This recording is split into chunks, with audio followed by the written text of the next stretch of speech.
കായിക അധ്യാപകന്റെ മാനസിക പീഡനത്തെ തുടർന്ന് 9ാം ക്ലാസ്സുകാരൻ ആത്മഹത്യയ്ക്ക് ശ്രമിച്ചതായി പരാതി. തിരുവനന്തപുരം രാജാജി നഗറിലെ ആൺകുട്ടി മെഡിക്കൽ കോളേജ് ആശുപത്രിയിൽ ചികിത്സയിലാണ്. സ്പോർട്സ് കൌൺസിലിന് കീഴിൽ ആറ്റിങ്ങലിൽ പ്രവർത്തിക്കുന്ന കായിക പരിശീലന കേന്ദ്രത്തിൽ ദളിത് വിഭാഗത്തിലെ മറ്റു കുട്ടികളും മാനസിക പീഡനം നേരിടുന്നതായും പരാതിയുണ്ട്. ആറ്റിങ്ങൽ സ്പോർട്സ് ഹോസ്റ്റലിലെ ബോക്സിംഗ് പരിശീലകനെതിരെയാണ് പരാതി. രാജാജി നഗറിലെ കുട്ടികൾക്ക് നേരെ മാനസികാധിക്ഷേപം ഉണ്ടാകുന്നതായി രക്ഷിതാക്കൾ പറയുന്നു.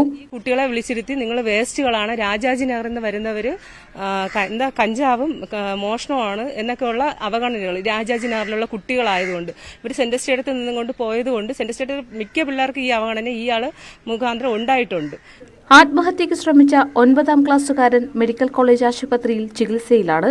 കുട്ടികൾ മത്സരത്തിൽ പങ്കെടുക്കാതിരിക്കാനുള്ള ബോധപൂർവമായ ശ്രമം ആരോപണ വിധേയനായ അധ്യാപകന്റെ ഭാഗത്തുനിന്ന് ഉണ്ടാകുന്നതായും പരാതിയുണ്ട്.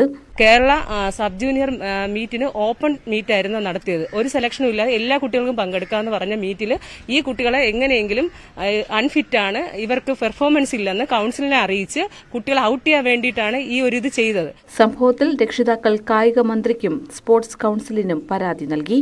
ന്യൂസ് 18 തിരുവനന്തപുരം.